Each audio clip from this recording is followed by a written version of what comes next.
Ne t'est-il jamais arrivé de te retrouver sur Instagram pendant des heures et des heures alors que tu avais des choses plus importantes à faire? Ne t'est-il jamais retrouvé à jouer aux jeux vidéo alors que tu avais des choses plus importantes à faire? Ou alors te retrouver en train de nettoyer toute ta maison alors que tu avais des choses plus importantes à faire? Si c'est le cas, sache que tu es en train de procrastiner.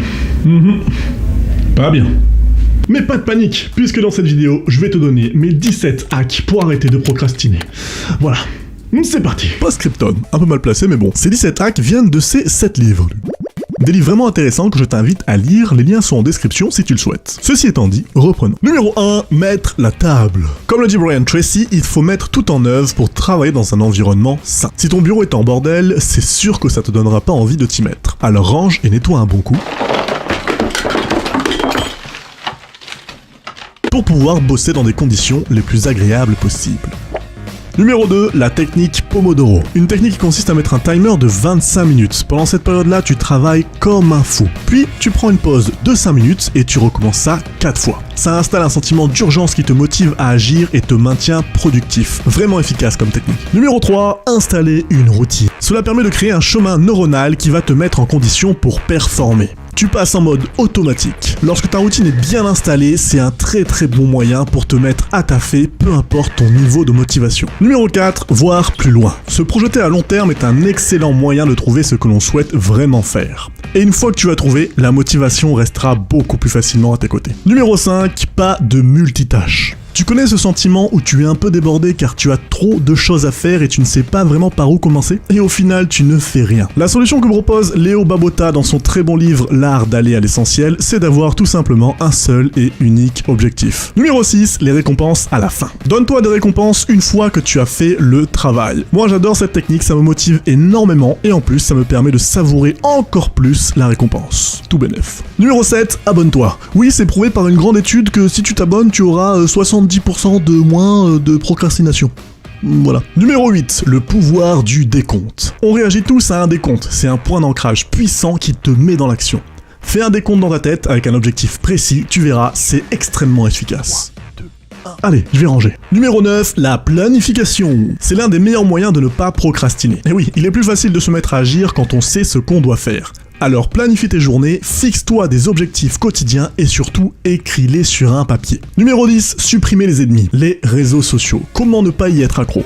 La seule solution, c'est de les couper. Tu passes en mode avion là, sinon tu vas te faire aspirer par les notifications et les autres vidéos de chat. Numéro 11, appeler un ami. La pression sociale, rien de plus efficace pour se motiver. Alors n'hésite pas à appeler un pote, bien évidemment choisis-en un qui va te booster, et pas l'inverse. Numéro 12, la méthode ABCDE.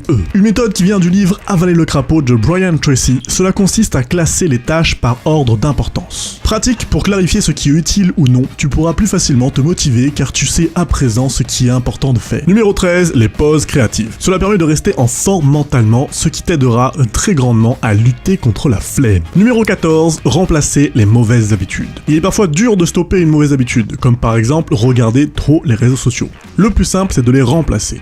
Alors, remplace ta procrastination habituelle par une activité plus productive. Numéro 15, ne reporte pas les petites tâches. Tu connais cette sensation de plus tu ne fais rien, plus tu as envie de rien faire? Eh ben ça marche aussi dans l'autre sens. Plus tu fais, plus tu as envie de faire. Alors toutes les tâches de moins de 2 minutes, tu les fais immédiatement pour rester dans l'action. Numéro 16, les trucs chiants au début. Fais les trucs les plus relous au début de ta journée pour éviter de te trouver trop de bonnes excuses pour ne pas les faire ensuite. Numéro 17, les checklists, c'est la vie. Il n'y a rien de plus jouissif que de cocher des cases lorsque la tâche a été effectuée. Personnellement, j'utilise ça tout le temps. Je suis complètement accro. Et c'était les 17 hacks que j'avais à te proposer. Si toi, tu en as, ce qui est cool, c'est que tu peux le mettre dans les commentaires. Comme ça, on va pouvoir échanger, tu vas pouvoir me poser des questions aussi, voilà, comme ça moi j'y répondrai, je te répondrai en mode ah ouais ça c'est cool, c'est trop bien, blablabla. Donc bref, mets ça en commentaire, rajoute tes hacks, pose-moi des questions. Je te rappelle aussi que en description tu vas trouver tous mes livres dans lesquels je me suis inspiré pour faire cette vidéo, donc tout ça c'est en description. Je t'ai mis aussi mon lien Audible, si tu sais pas ce que c'est Audible, c'est une application qui permet de lire, d'écouter des livres audio, Ouais, voilà, d'écouter des livres audio, c'est super pratique parce que du coup t'as plus à te casser la tête à quand est-ce que je vais avoir la flemme de les lire, de pas les lire, comme ça là tu mets ça dans tes oreilles, quand t'es en train de faire la cuisine ou je sais pas quoi, tu lis des livres, ça c'est super cool. Donc voilà, et en plus si tu passes par mon lien affilié, parce que c'est un lien affilié, tu auras non seulement accès à 30 jours gratuits de Audible, et tu auras aussi accès à toute ma liste de tous les livres que je te recommande, que je suis aussi en train de lire, que je vais lire dans les prochaines minutes, bon peut-être même juste après cette vidéo, je vais sûrement écouter un autre livre, donc tu auras ça aussi en plus. Bref, j'ai plus rien à dire, à part like, abonne-toi, y a quoi encore? Il y a partage aussi, partage, ça c'est bien, partage, bref, tout le classique que tu entends des millions et des millions de fois. Voilà, c'est tout, merci pour ça, merci d'avoir regardé la vidéo, moi je te dis, tchuss. Sache que tu es... Ah, c'est pas la meilleure entrée, hein. Qu'est-ce que je fais? Sache que tu es un procrastinateur. Ouais. Elle est bonne celle-là?